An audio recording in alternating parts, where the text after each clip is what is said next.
الحمد لله نحمده ونستعينه ونستغفره ونؤمن به ونتوكل عليه ونعوذ بالله من شرور أنفسنا ومن سيئات أعمالنا من يهده الله فلا مضل له ومن يضلله فلا هادي له ونشهد أن لا إله إلا الله وحده لا شريك له ونشهد أن سيدنا ومولانا محمدا عبده ورسوله صلى الله تبارك وتعالى عليه وعلى آله وصحبه وسلم تسليما كثيرا أما بعد فأعوذ بالله من الشيطان الرجيم بسم الله الرحمن الرحيم والسابقون الأولون من المهاجرين والأنصار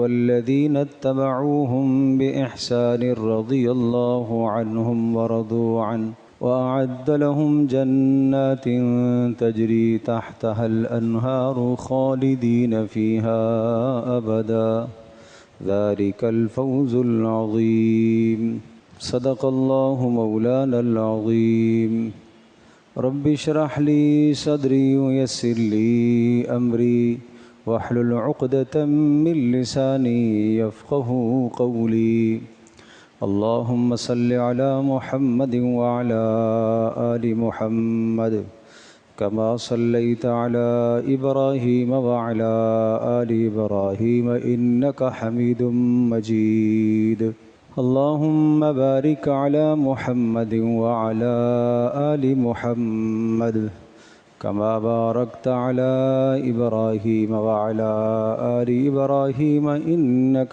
حميد مجيد۔ رسول اکرم صلی اللہ تعالیٰ علیہ وسلم نے ایک مرتبہ ایک خطبہ ارشاد فرمایا۔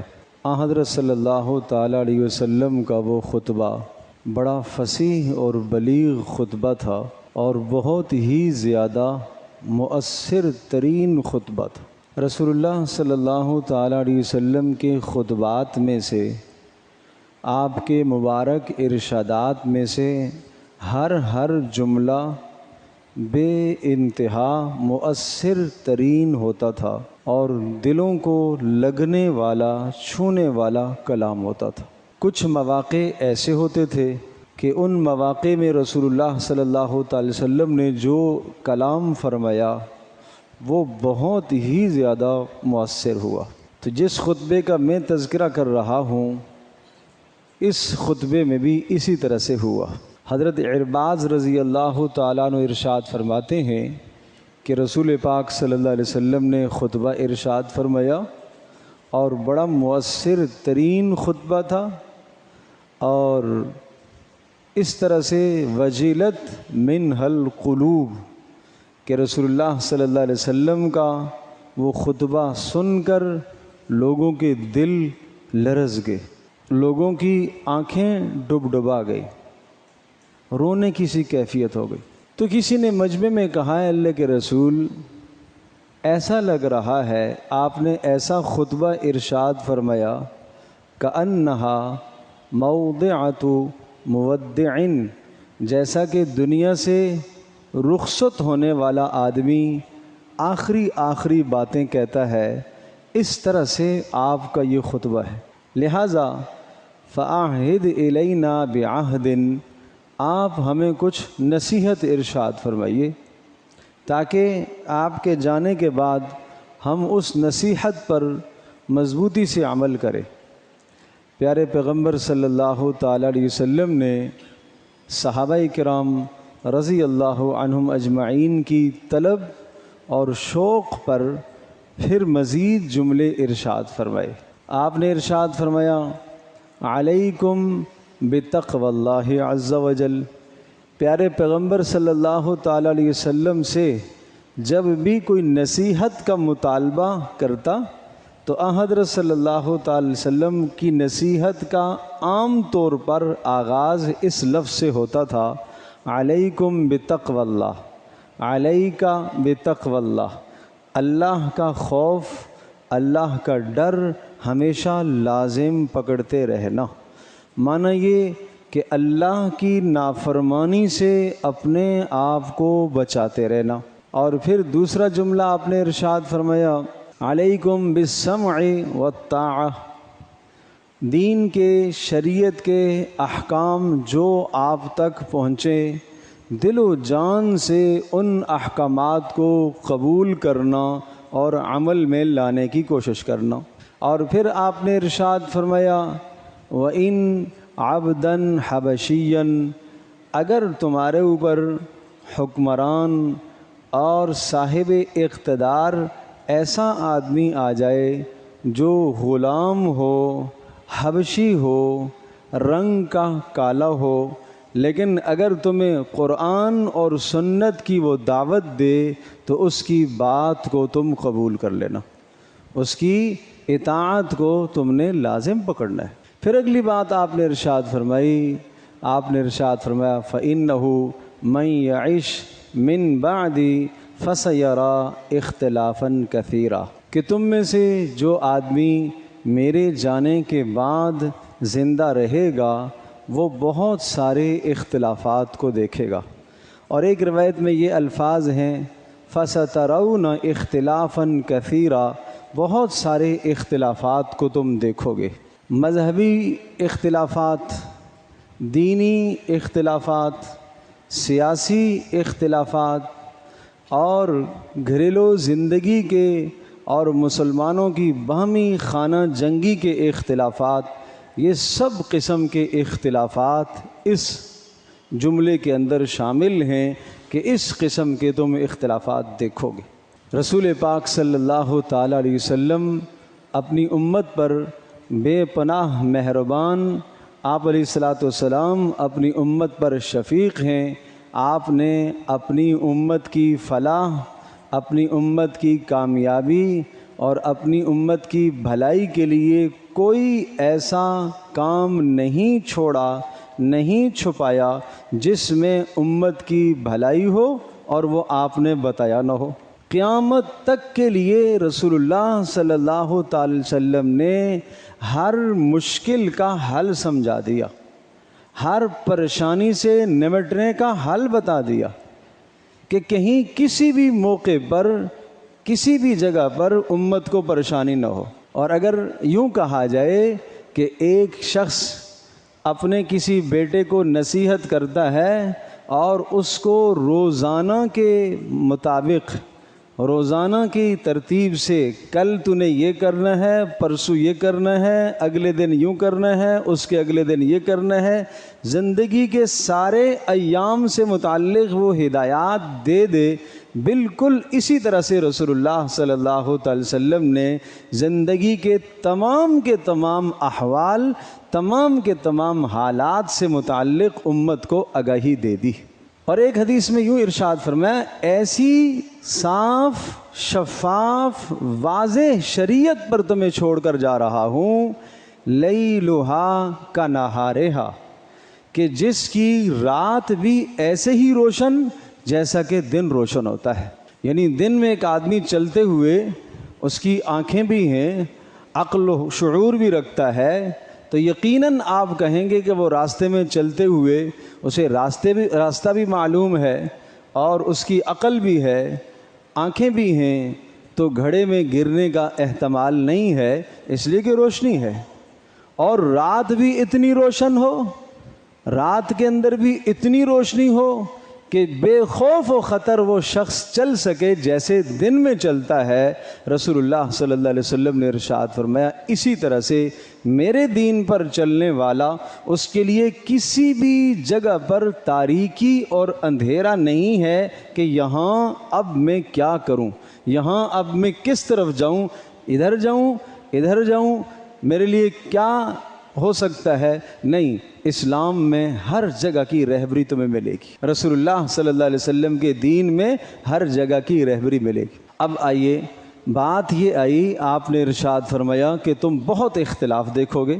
صحابہ کرام رضی اللہ عنہم اجمعین کے ذہنوں میں خیال آیا کہ جب ہم اختلافات دیکھیں گے تو ان اختلافات سے نمٹنے کا حل کیا ہوگا، ان اختلافات سے خلاصی اور بچنے اور ان فتنوں سے بچنے کا راستہ کیا ہوگا؟ پیارے پیغمبر صلی اللہ علیہ وسلم نے ارشاد فرمایا، ایسے اختلافات کے زمانے میں علیکم بسنتی و سنت الخلفاء الراشدین المہدیین، ایسے زمانے میں میرے طریقے کو اور میرے خلفاء راشدین کے طریقے کو لازم پکڑنا، میرے طریقے کو اور میرے خلفاء راشدین کے طریقے کو لازم پکڑنا تو تم کامیاب ہو جاؤ گے۔ رسول اللہ صلی اللہ تعالیٰ علیہ وسلم نے اپنی سنت کو اور اپنے خلفاء راشدین کی سنت کو سیدنا ابوبکر صدیق رضی اللہ تعالی عنہ، سیدنا عمر فاروق رضی اللہ تعالی عنہ، سیدنا عثمان غنی رضی اللہ تعالی عنہ اور سیدنا علی المرتضی رضی اللہ تعالی عنہم اجمعین، ان کی سنت، ان کے طریقے کو معیار قرار دیا کہ جب تم اختلافات دیکھو تو ان کی زندگی کی طرف رجوع کرنا۔ پہلے نمبر پر میری زندگی کو دیکھنا، میری زندگی سے تمہیں رہنمائی مل جائے گی، اور اگر میری زندگی میں تمہارے سامنے کوئی چیز سامنے نہ آئے اور حل نہ ملے تو میرے ان خلفاء کی زندگی کو دیکھنا، ان کی زندگی میں تمہارے لیے بہترین نمونہ اور حل موجود ہے۔ تو پیارے پیغمبر صلی اللہ علیہ وسلم نے خلفاء راشدین کی زندگی کو معیار قرار دیا۔ ان خلفاء راشدین کی زندگی میں سے سیدنا عمر بن خطاب رضی اللہ تعالی عنہ کی زندگی کے صرف اور صرف دو پہلوؤں میں سے کچھ اجزاء اس وقت کی نشست میں ذکر کرتا ہوں۔ تو حضرت عمر رضی اللہ تعالی عنہ کی سیرت اور ان کی زندگی جب بھی آدمی ذکر کرتا ہے تو ذی الحجہ کا اختتام اور محرم کا آغاز ان کی زندگی کے بہت روشن اور تابناک حصے ہیں، اس لیے کہ ذی الحجہ کے آخر میں حضرت عمر رضی اللہ تعالی عنہ کو کے اوپر شہادت کے وار کیے گئے اور بالآخر ان کی شہادت محرم یعنی یکم محرم کو ہوئی۔ تو اسی مناسبت سے میں دو باتیں عرض کروں گا۔ سیدنا عمر بن خطاب رضی اللہ تعالیٰ عنہ کی سیرت اور منقبت، بہرحال صرف اتنی سی بات کافی ہے کہ 1.25 لاکھ پیارے پیغمبر صلی اللہ علیہ وسلم کے صحابہ کم و بیش جو بتائے جاتے ہیں، کتنے؟ 1.25 لاکھ۔ ان 1.25 لاکھ اصحاب رسول میں سے ایک شخص عمر بن خطاب رضی اللہ تعالی عنہ ہیں جنہیں مراد رسول کہا جاتا ہے۔ مراد رسول کا معنی کیا؟ کہ پیارے پیغمبر صلی اللہ تعالی علیہ وسلم نے ان کا نام لے کر اللہ سے انہیں مانگا ہے، اے اللہ اسلام کو عزت عطا فرما، اسلام کو شان و شوکت عطا فرما۔ کس کے ذریعے سے؟ عمر بن خطاب کے ذریعے سے اسلام کو شان و شوکت عطا فرما۔ تو یہ ان کی سیرت کا ایک بہت بڑا پہلو ہے کہ رسول اللہ صلی اللہ تعالی علیہ وسلم نے انہیں اللہ سے مانگا ہے۔ نمبر 2، سیدنا عمر بن خطاب رضی اللہ تعالیٰ عنہ کی سیرت کا ایک دوسرا پہلو کہ اللہ تبارک تعالیٰ نے قرآن مقدس میں تقریباً 22 آیات، جن آیات کو علامہ جلال الدین سیوطی رحمۃ اللہ علیہ نے اور علامہ شبلی رحمۃ اللہ علیہ نے اپنی کتاب الفاروق میں اور علامہ سیوطی رحمۃ اللہ علیہ نے تاریخ الخلفاء میں ذکر فرمایا، 22 آیات قرآن میں ایسی ہیں جو سیدنا عمر بن خطاب رضی اللہ تعالی عنہ کی تائید میں نازل ہوئی۔ تائید کا مطلب ان کے دل میں ایک تمنا ہوئی کہ یوں ہونا چاہیے، اللہ نے وہی فیصلہ نازل فرما دیا۔ اس وقت مجھے وہ بیان نہیں کرنی، وہ ایک مستقل موضوع ہے۔ تو یہ ان کی سیرت کا ایک بہت تابناک اور بہت روشن موضوع ہے۔ رسول اکرم صلی اللہ تعالیٰ علیہ وسلم کے ساتھ زندگی گزری، آپ علیہ الصلاۃ والسلام کے دنیا سے پردہ فرما جانے کے بعد سیدنا ابوبکر صدیق رضی اللہ تعالیٰ عنہ کے ساتھ وقت گزرا۔ رسول اکرم صلی اللہ تعالیٰ علیہ وسلم کی مبارک زبان پر جو نام سب سے زیادہ کثرت سے آتے تھے وہ ابو بکر اور عمر ہی کے آیا کرتے تھے۔ آپ فرماتے تھے میں گیا، ابو بکر گئے اور عمر گئے، میں آیا، ابو بکر آئے، عمر آئے، میں نکلا، ابو بکر نکلے، عمر نکلے، میں داخل ہوا، ابو بکر داخل ہوئے، عمر داخل ہوئے۔ یوں سمجھ لیجیے کہ اس مبارک زبان پر، نبوت کی مبارک زبان پر یہ دو نام بڑی کثرت سے آتے تھے، ہر جگہ آپ ان کا ذکر فرماتے تھے، ہر جگہ ذکر فرماتے تھے۔ تو جب دور خلافت پر آئے، سیدنا ابوبکر صدیق رضی اللہ تعالی عنہ کے دنیا سے پردہ فرما جانے کے بعد، رسول اللہ صلی اللہ علیہ وسلم کے بعد آپ کے جان نشین خلیفہ اول بلا فصل سیدنا ابوبکر صدیق رضی اللہ تعالی عنہ مقرر ہوئے، اور تمام کے تمام صحابہ کرام رضی اللہ عنہم اجمعین کا اجماع ہوا۔ اس اجماع پر سیدنا ابوبکر صدیق رضی اللہ تعالی عنہ کا نام خلافت کے لیے پیش کیا گیا۔ حضرت ابوبکر صدیق رضی اللہ تعالیٰ عنہ نے عمر کا نام دیا، لیکن سب صحابہ نے، حضرت عمر نے خود آگے بڑھ کر سیدنا ابوبکر صدیق رضی اللہ تعالیٰ عنہ کے ہاتھ پر بیعت کر دی۔ بالآخر جب اللہ تبارک تعالیٰ کی قضا اور تقدیر کا فیصلہ ہوا، ابوبکر صدیق رضی اللہ تعالیٰ عنہ بھی اللہ کے پاس چلے گئے، اور ان کے بعد حضرت عمر بن خطاب رضی اللہ تعالیٰ عنہ۔ حضرت ابوبکر صدیق رضی اللہ تعالیٰ عنہ نے آخری وقت میں نامزد فرما دیا تھا کہ میرے جانے کے بعد خلافت کا حق عمر بن خطاب کو ہوگا۔ چنانچہ حضرت ابوبکر صدیق رضی اللہ تعالیٰ عنہ کے نامزد کرنے پر سیدنا عمر بن خطاب رضی اللہ تعالیٰ عنہ خلافت پر آئے۔ رسول اللہ صلی اللہ علیہ وسلم نے ایک پیارا لقب عطا فرمایا تھا، کیا کہ فرقتا بین الحق والباطل، کہ آپ نے حق اور باطل کے درمیان میں فرق کر دیا۔ اس وجہ سے حضرت عمر رضی اللہ تعالیٰ عنہ کا لقب فاروق ہے۔ فاروق کا معنی حق اور باطل میں فرق کرنے والا، حق اور باطل میں تمیز کرنے والے، حق اور باطل کو جدا جدا کرنے والے۔ جب خلافت پر آئے تو عدل و انصاف کا یہ حال تھا۔ حضرت عائشہ رضی اللہ تعالیٰ عنہ فرمایا کرتی تھی کہ اے لوگو، عمر کے عدل کا تذکرہ کیا کرو، عمر کی سیرت کا تذکرہ اپنی مجالس میں کیا کرو، کیونکہ عمر بن خطاب کی سیرت کا تذکرہ کرنے سے عدل کا تذکرہ ہوتا ہے، اور عدل کا تذکرہ کرنے سے اللہ کا تذکرہ ہوتا ہے، عدل و انصاف کا ذکر کرنے سے اللہ کا ذکر ہوتا ہے۔ لہٰذا اپنی مجالس کو عمر بن خطاب کی سیرت سے سجایا کرو۔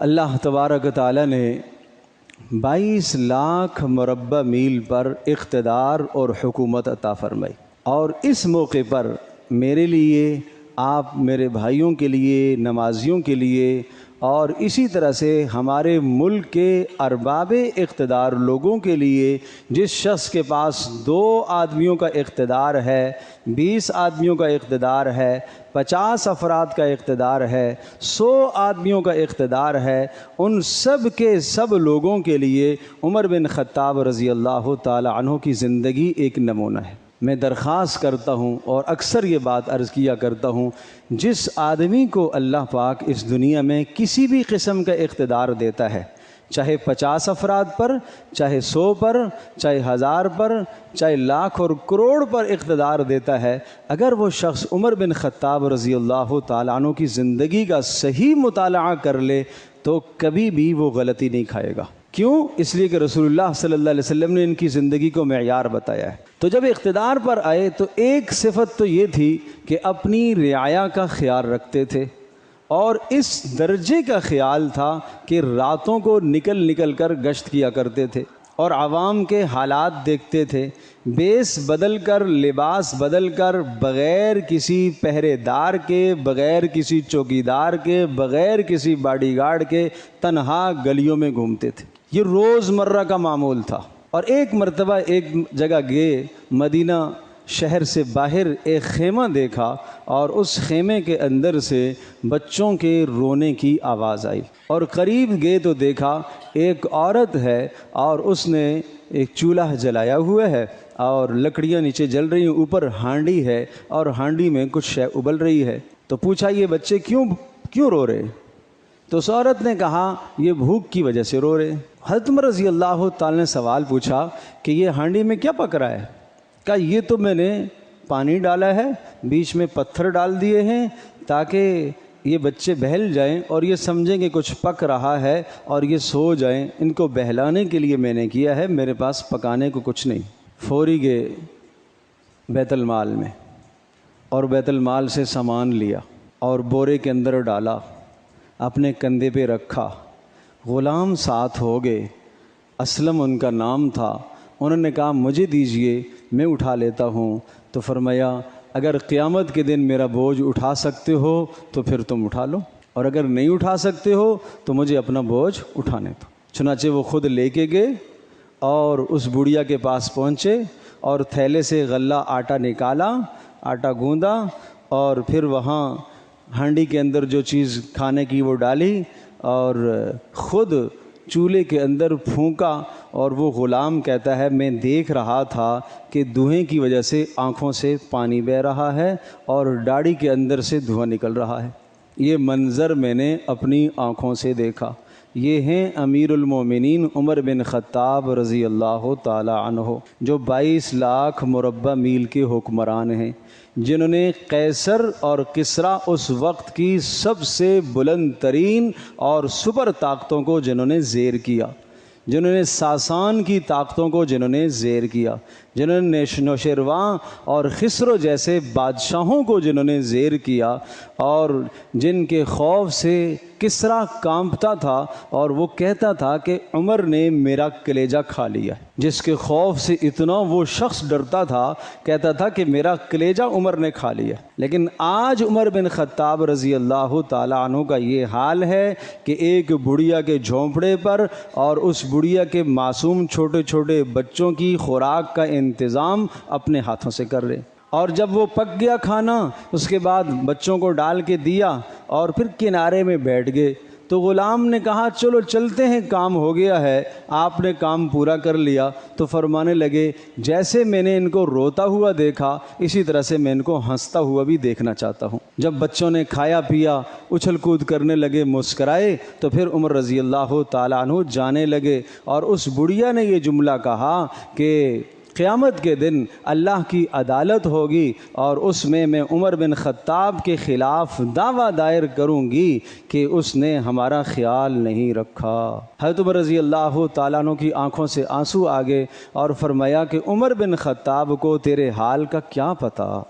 تو فرمایا اس عورت نے کہ جب عمر بن خطاب کو میرے حال کا نہیں پتہ تھا تو حکمران کیوں بنا تھا؟ آج ہم اپنے ملک کا محاسبہ کریں، گلی گلی میں، علاقوں میں، اور کہاں نہ جانے کس کس حال میں لوگ پڑے ہوئے، کس حال میں لوگ پڑے ہوئے ہیں۔ روز مرہ میڈیا پر کیا کیا خبریں آپ سنتے ہیں، دیکھتے ہیں، تصویریں دیکھتے ہیں، یہ سب کچھ، اور یہ سب مناظر دیکھ کر حکمرانوں کا دل بھی نہیں پگھلتا۔ ارے حکمرانوں کا دل نہیں پگھلتا، ایک عام آدمی کا دل بھی نہیں پگھلتا، اس کو وہ بس شیئر کرنا تو جانتا ہے، لیکن یہ نہیں سوچتا کہ میرے محلے میں اگر کوئی ایسا حاجت مند ہو، ضرورت مند ہو، میں اس کی خدمت کے لیے پہنچ جاؤں۔ کیا عمر بن خطاب رضی اللہ تعالیٰ عنہ کی سیرت کا یہ پہلو ہمارے لیے نمونہ نہیں ہے؟ یہ سب کچھ کس لیے کر رہے تھے؟ جن کو رسول اللہ صلی اللہ تعالیٰ علیہ وسلم نے رضی اللہ عنہم و رضوا عنہ کا لقب تو اللہ نے دے دیا، جن کو پیارے پیغمبر صلی اللہ علیہ وسلم کی مبارک زبان سے جنت کی خوشخبری بھی مل گئی، جن کے متعلق رسول اللہ صلی اللہ علیہ وسلم نے ارشاد فرمایا، آپ نے ایک مرتبہ یوں ارشاد فرمایا کہ میں جب محشر میں قبر سے اٹھایا جاؤں گا، میری دائیں جانب ابوبکر صدیق ہوں گے اور بائیں جانب عمر ہوں گے، آپ نے دونوں کے ہاتھ پکڑے اور فرمایا اس طرح سے ہم قبر سے اٹھائے جائیں گے۔ جس شخص کی زندگی، جس شخص کا تعلق رسول اللہ صلی اللہ علیہ وسلم کے ساتھ ایسا ہو کہ آج بھی پیارے پیغمبر صلی اللہ تعالی علیہ وسلم کے پہلو میں سو رہا ہو، وہ اپنی آخرت بنانے کی کتنی فکر کر رہا ہے۔ اور اسی طرح سے کندھے پر مشکیزہ اٹھایا ہوا تشریف لے جا رہے ہیں، صبح صبح کا وقت ہے، کہاں جا رہے ہیں؟ امیر المومنین کہاں جا رہے ہیں؟ کہا وہ شہر کے کنارے میں ایک بڑھیا ہے، اس کے گھر میں پانی بھرنے والا کوئی نہیں ہے، میں پانی بھر کے آ جاؤں۔ میرے عزیز دوستوں اور بزرگوں، یہ حکم کسی اور کو بھی دے سکتے تھے، یہ کسی اپنے ماتحت کو بھی کہہ سکتے تھے، لیکن اپنی آخرت جیون سنوارنے کا جن کو فکر لاحق ہوتی ہے کہ میری آخرت سنور جائے، وہ یوں انجام دیا کرتے کام۔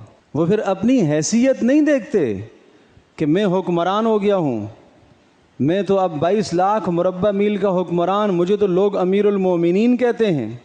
ان کے آگے پیچھے پروٹوکول نہیں تھے، ان کے آگے پیچھے 6 باڈی گارڈ نہیں چلتے تھے، 50 گاڑیاں نہیں چلتی تھیں، ان کی حکمرانی ایسی تھی۔ کیوں؟ اس لیے کہ وہ لوگ موت سے بے خوف و خطر تھے۔ آج ہمارا حکمران، اس کو سب سے بڑا ڈر موت سے، اس کو سب سے بڑا ڈر موت سے ہے۔ کیوں؟ اس لیے کہ آخرت میں عمل کچھ نہیں بھیجا ہوا۔ جس شخص نے آخرت میں عمل بھیجا ہوا نہیں ہوتا وہ موت سے ڈرا کرتا ہے، اور جس شخص کا آخرت میں عمل ہو، جس شخص کا آخرت میں ٹھکانہ ہو، جس شخص کا آخرت میں خزانہ ہو، جس شخص کے آخرت میں اعمال ہوں، وہ موت سے نہیں گھبراتا۔ اسی طرح سے کبھی کبھی کسی بڑھیا کے در پہ جاتے اور کہتے آپ کا بیٹا اللہ کی راہ میں جہاد کے لیے گیا ہوا ہے، آپ کو کوئی سودا سلف منگوانا ہے تو مجھے دے دو، میں لے آؤں گا، مجھے فہرست بتا دو۔ آپ نے اپنے بیٹے کو کوئی خط لکھنا ہو، وہ اللہ کی راہ میں نکلا ہوا ہے، مجھے بتا دو، میں لکھ دوں گا۔ کسی عورت کے پاس جاتے، آپ کے شوہر اللہ کی راہ میں نکلے ہوئے ہیں، بچوں کی نگہداشت کا کوئی معاملہ ہو، مجھے بتا دو، میں خدمت کے لیے تیار ہوں۔ اس طرح سے حکمرانی کے زمانے میں اپنے آپ کو خدمت کے لیے پیش کیا کرتے تھے۔ اللہ اکبر، اللہ اکبر۔ اور ان سے پہلے سیدنا ابوبکر صدیق رضی اللہ تعالی عنہ، مدینہ منورہ کے کنارے پر ایک خاتون تھی، پتہ چلا اس کا کوئی بھی نہیں ہے، ایک بیوہ ہے، اور جھاڑو دینے والا کوئی نہیں ہے، پانی بھرنے والا کوئی نہیں ہے۔ عمر رضی اللہ تعالی عنہ سویرے سویرے تشریف لے گئے، آج میں جا کے اس کا پانی بھی بھر کے آؤں گا اور اس کے گھر میں جھاڑو بھی دے کے آؤں گا۔ پہنچ گئے، دیکھا تو جھاڑو بھی دیا ہوا ہے، پانی بھی بھرا ہوا ہے، واپس آ گئے۔ اگلے دن اور سویرے چلے گئے، پھر دیکھا تو پھر بھی پانی بھرا ہوا ہے اور جھاڑو بھی دیا ہوا ہے۔ بڑھیا سے پوچھا کس نے اتنے سویرے آ کے جھاڑو دیا، کس نے پانی بھرا؟ کہا پتہ نہیں، کوئی سفید پوش آتا ہے اور چادر میں لپٹا ہوا ہوتا ہے، روزانہ آ کے کر جاتا ہے۔ تیسرے دن اور ذرا سویرے نکلے اور پہنچے اور دیکھتے ہیں کہ ایک شخص اندر سے جھاڑو دے کر پانی بھر کے باہر نکل رہا ہے۔ تجسس ہوا کہ دیکھوں یہ کون ہے، ہاتھ پکڑ لیا۔ انہوں نے بہت چھڑانے کی کوشش کی، جب چھڑانے کی کوشش کی، ہلکی ہلکی سویرے سویرے کی روشنی تھی، جب کوشش کی چھڑانے کی تو چہرے سے چادر ہٹی تو وہ سیدنا ابوبکر صدیق رضی اللہ تعالیٰ عنہ تھے۔ وہ پہلے سے یہ کام کر کے آ رہے۔ میرے عزیز دوستو، یہ میرے لیے نمونہ ہے، یہ آپ کے لیے نمونہ ہے۔ ان کی زندگی پر چلے، ہمارے لیے کامیابی ہے۔ ان کی زندگی پر چملے، چھوٹے کام کرنے میں حقارت محسوس مت کرو، ہلکا کام کرنے میں حقارت محسوس مت کرو۔ کیا معلوم قیامت کے دن یہ بڑی بڑی نمازیں، یہ صدقے، یہ روزے، یہ خیرات، یہ حج، یہ زکوٰۃ، یہ سب رہ جائیں، کوئی چھوٹا سا عمل اللہ کے ہاں قبول ہو جائے، کوئی ایک چھوٹا سا عمل اللہ کے ہاں قبول ہو جائے جس وجہ سے نجات ہو جائے ہماری۔ اور اتنا کچھ ہونے کے باوجود آخری وقت کی جو دوسرا پہلو مجھے ذکر کرنا ہے وہ آخری وقت کا۔ میں عرض کر رہا ہوں، رسول اللہ صلی اللہ علیہ وسلم نے جنہیں براہ راست اللہ سے مانگا، جن کی تائید میں قرآن مقدس میں 22 آیات مبارکہ نازل ہوئی، جن کے متعلق رسول اللہ صلی اللہ علیہ وسلم ارشاد فرما رہے ہیں اے اللہ اس کے ذریعے سے اسلام کو عزت فرما، جس کے متعلق رسول اللہ صلی اللہ علیہ وسلم ارشاد فرما رہے ہیں کہ اسلام کی عمر کی موت پر اسلام بھی روئے گا، جس کے متعلق رسول اللہ صلی اللہ علیہ وسلم ارشاد فرما رہے ہیں آسمانوں میں 2 میرے وزیر ہیں، جبرائیل اور میکائیل، اور زمینوں میں 2 میرے وزیر ہیں، ابو بکر اور عمر ہیں، جن کا رسول اللہ صلی اللہ علیہ وسلم سے نبوت سے یہ تعلق ہے۔ آخری جب وقت تھا، 27 ذی الحجہ کو فجر کی نماز پڑھا رہے تھے تو ابو لولو فیروز مجوسی، پارسی ایک مجوسی تھا، مدینے میں رہتا تھا، وہ غلام تھا، اور اس نے ایک خنجر زہر آلود کر کے لے آیا اور آ کے محراب میں چھپ گیا۔ حضرت عمر رضی اللہ تعالی عنہ کو شہید کرنے کے ارادے سے آیا۔ حضرت عمر رضی اللہ تعالیٰ عنہ جب نماز میں کھڑے ہوئے، سورۃ الفاتحہ شروع کی تو اس نے خنجر کے وار کیے پیٹ پر، پے در پہ 6 وار اس نے کی۔ اگلی صف میں جو صحابہ کرام رضی اللہ عنہم اجمعین تھے انہیں محسوس ہو گیا۔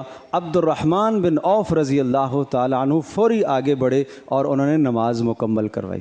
حضرت عمر تو گر گئے، بے ہوش ہو گئے، اور باقی جب وہ بھاگنے لگا تو باقی صحابہ نے اسے پکڑ لیا۔ جب پکڑ لیا، جو اس نے دیکھا کہ اب کوئی چارہ کار نہیں ہے تو اس نے خود وہ خنجر اپنے سینے میں کھوم کر خودکشی کر لی۔ حضرت عبد الرحمن بن عوف رضی اللہ تعالیٰ نے نماز مکمل کروائی۔ نماز کے بعد گھر لے جائے گئے، ہوش آیا پوچھا، سب سے پہلا سوال پوچھا مجھے کس نے مارا؟ بتایا فلاں موجوسی نے، کافر نے، فلاں نے مارا۔ اے اللہ تیرا شکر ہے کسی مسلمان کے ہاتھوں میرا خون نہیں ہوا۔ اور کہنے لگے میری دعا اللہ نے قبول کر لی، میں نے اللہ سے مانگا تھا اے اللہ مجھے شہادت کی موت عطا فرما، اور شہادت کی موت رسول اللہ صلی اللہ علیہ وسلم کے شہر مدینہ میں عطا فرما۔ مجھے لگ رہا ہے میری دعا قبول ہو گئی۔ صحابہ کہتے تھے یہ دعا آپ کیسے کرتے ہیں؟ شہادت کی بات تو سمجھ میں آتی ہے، مدینۃ الرسول میں کیسے ہوگی؟ یہ تو امن ہے۔ لیکن اللہ کو ان کی دعائیں، اللہ تبارک و تعالیٰ کو ان کی ادائیں اتنی پسند تھی، آج وہ دعا بھی قبول ہوئی۔ گھر لے جائے گئے، وصیتیں کی، دودھ کا پیالہ پیش کیا گیا، وہ پیا تو آنتڑیوں سے دودھ باہر آ گیا۔ جب باہر آ گیا تو محسوس کر گئے کہ اب میرا وقت آخری ہے، اور پھر وصیتیں کی اور اپنے بیٹے عبداللہ سے کہا عبداللہ جاؤ ام المومنین حضرت عائشہ رضی اللہ تعالی عنہا سے یہ درخواست کرو کہ عمر بن خطاب، امیر المومنین نہ کہنا، عمر بن خطاب اپنے 2 ساتھیوں کے قریب میں دفن ہونے کی جگہ چاہتا ہے۔ حضرت عائشہ کا حجرہ تھا جہاں رسول اللہ صلی اللہ تعالی علیہ وسلم کی قبر مبارک اور سیدنا ابوبکر صدیق رضی اللہ تعالیٰ عنہ جہاں مدفون ہیں، ان 2 ساتھیوں کے ساتھ میں بھی وہاں دفن ہونا چاہتا ہوں۔